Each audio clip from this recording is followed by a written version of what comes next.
مشرب الحرام ہے. اور جس جگہ پر آج میں بیٹھا ہوں، جس کے حکم سے بیٹھا ہوں، میرا معاشرہ کیا، میرا خاندان، میرے جاننے والے یہ تصور کرتے ہیں کہ اگر مجھے پالا پوسا ہے، بڑا کیا ہے، تو اسی خاندان نے کیا ہے. اور واللہ باللہ تاللہ للہ میرا ماں باپ دنیا جہان کی دولت جمع کر کے لے آتا، دنیا جہان کے خزانے، قارون کے خزانے ہاتھ آ جاتے، وہ لگا دیتے، مجھے اس طرح بولنے کے قابل نہیں بنا سکتے تھے. اگر بنایا ہے تو فقط اللہ اور اس کے رسول کی رضا کی خاطر. میرے استاد گرامی حضور سیدی و ثانوی قبلہ استاد العلماء حضرت علامہ مولانا محمد حفیظ اللہ قادری رضوی، انہوں نے مجھے اس قابل بنایا اور آج حکم فرمایا تو میں اپنے چند ٹوٹے پھوٹے اور خالصتاً عقیدہ اہل سنت بیان کروں گا. میرا نظریہ، ایک بات میں وضاحت کر دوں کہ یہ ہرگز نہیں ہے کہ امام حسین کو ایک تیر اس طرف سے لگا، ایک تیر اس طرف سے لگا، اس طرح پیاسے بھاگے، اس طرح امام حسین علیہ السلام کو شہید کرایا، اس طرح علی اکبر کی جوانی قربان ہوئی، اس طرح فلاں کا بچپن قربان ہوا، اس طرح حضرت گھوڑ نے اپنے گھوڑے کو ہیڈ لگائی. میں ان عقیدوں سے اللہ پاک ہوں. میرا عقیدہ کیا ہے، آج میں اپنا عقیدہ یہاں پر بیان کروں گا اور آپ لوگوں کو بتاؤں گا کہ عقائد اہل سنت کیا ہے. اعلیٰ حضرت عظیم البرکت مجدد دین و ملت الشاہ امام احمد رضا خان فاضل بریلوی رحمہ اللہ تعالی، آپ کے نظریات کیا ہیں، جیسے کیسے وہاں پر جو معاملات تھے ہم نے اپنی آنکھوں سے نہیں دیکھا، اب ہم نے بیان کرنا ہے ادب کے دائرے کے اندر رہتے ہوئے، محبت کے دائرے کے اندر رہتے ہوئے، عشق کے دائرے کے اندر رہتے ہوئے، جذبات سے عاری ہو کر ہم نے محبت رسول کے اندر بہتے ہوئے، اہل بیت کی محبت کے اندر گرجتے ہوئے کہیں ان کی گستاخی نہ کر جائیں. ان الفاظ سے اپنے آپ کو، اپنے عقائد کو، اپنے نظریات کو محفوظ رکھنا ہے. اور ہم نے سب سے پہلے ڈیفینیشن کرنی ہے، تعریف کرنی ہے کہ اہل بیت ہیں کون. اگر ہم یہی جملہ سمجھ گئے کہ اہل بیت کون ہے تو ہم سارے نظریات کو سمجھ جائیں گے. آج کل ہمیں جو پڑھایا جا رہا ہے کہ اہل بیت کون ہے، کسی بچے سے پوچھیں، کسی بڑے سے پوچھے، کسی بوڑھے سے پوچھے، کہے گا پنج تن پاک کو اہل بیت کہا جاتا ہے. پہلا نام میرے پیارے آقا صلی اللہ تعالی علیہ وسلم کا، دوسرا نام حضرت سیدہ طیبہ طاہرہ، حضرت سیدہ فاطمہ، حضرت سیدنا مولا مرتضی، مولا مشکل کشا حضرت علی کرم اللہ تعالی وجہ الکریم، اور چوتھے اور پانچویں حسنین کریمین ہیں.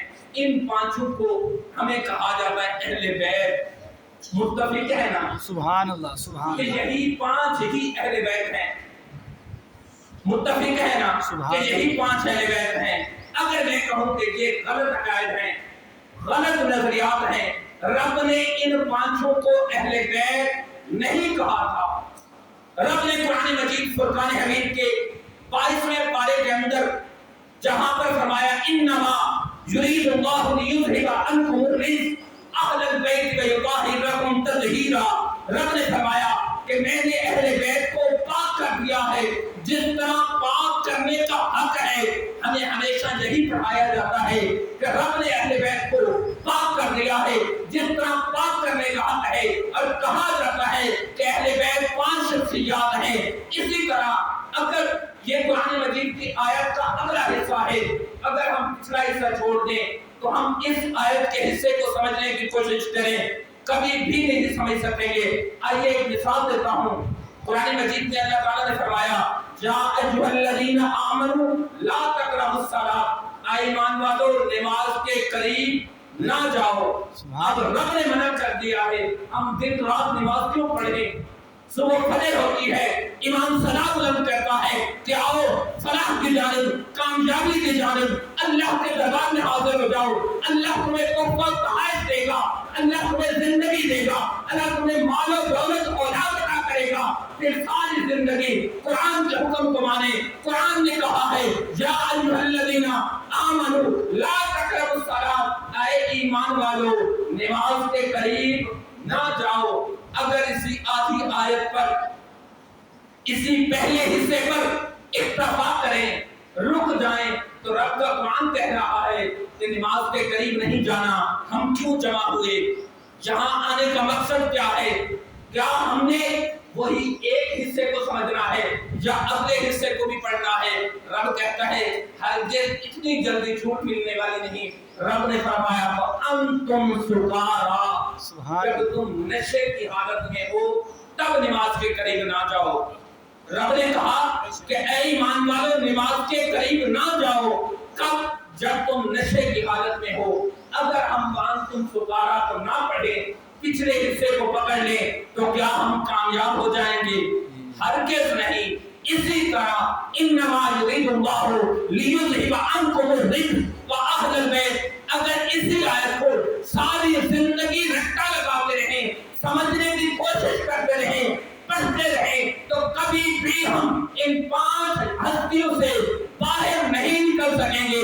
اگر سمجھنا ہے اپنے عقائد کو، اگر سمجھنا ہے اپنے نظریات کو، اگر سمجھنا ہے قرآن کے حکم کو، تو تمہیں اس سے پہلے والی 2 آیات کو ملا کے پڑھنا ہوگا، سمجھنا ہوگا. رب کیا کہتا ہے؟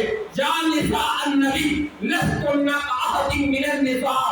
اے پیارے حبیب کی بیویوں، رب حکم دے رہا ہے ازواج مطہرات کو، رب حکم دے رہا ہے حضرت سیدہ خدیجہ الکبریٰ کو، رب حکم دے رہا ہے ام المؤمنین حضرت سیدہ ام عائشہ کو، رب حکم دے رہا ہے حضرت سیدہ حفصہ کو، رب حکم دے رہا ہے حضرت ام سلمہ کو، حضرت زینب رضی اللہ تعالی عنہا کو کہ اے میرے پیارے حبیب کی بیویوں، اگر تم چاہتی ہو کہ اللہ تم سے راضی ہو، اللہ کا رسول تم سے راضی ہو اور تم باقی ہو جاؤ، تو یہ 5 کام کرو. پہلا کام کیا ہے؟ رب نے قرآن مجید کی سورہ احزاب کے اندر 22ویں پارے میں ارشاد فرمایا پہلا کام یہ ہے کہ جس طرح دنیا کی عورتیں بناؤ سنگھار کرتی ہیں، بناؤ سنگھار کرنا چھوڑ دو. رب نے فرمایا ہے کہ اے میرے حبیب کی بیویوں، اے امہات المؤمنین، اگر چاہتی ہو کہ پاکیزہ ہو جاؤ تو یہ کون سا کام جو دنیا کی عورتیں بناؤ سنگھار کرتی ہیں اسے چھوڑ دو. پھر فرمایا وَقَرْنَا فِي بُيُوتِكُنَّ وَلَا تَبَرَّجْنَ تَبَرُّجَ الْجَاهِلِيَّةِ. جس طرح جاہلیت کے زمانے کے اندر خواتین گھر سے باہر نکلتی ہیں، اس طرح گھر سے باہر نکلنا چھوڑ دو. میرے حبیب نے فرمایا وَأَقِیمِ الصَّلَاةَ. قرآن کہتا ہے نماز قائم کرو، زکوٰۃ ادا کرو. اور 5واں کام رب کے حبیب اور قرآن نے فرمایا وَأَطِیعُوا اللَّهَ وَأَطِیعُوا الرَّسُولَ. اللہ اور اس کے رسول کی اطاعت کرو. اب قرآن نے کہا ہے کہ یہ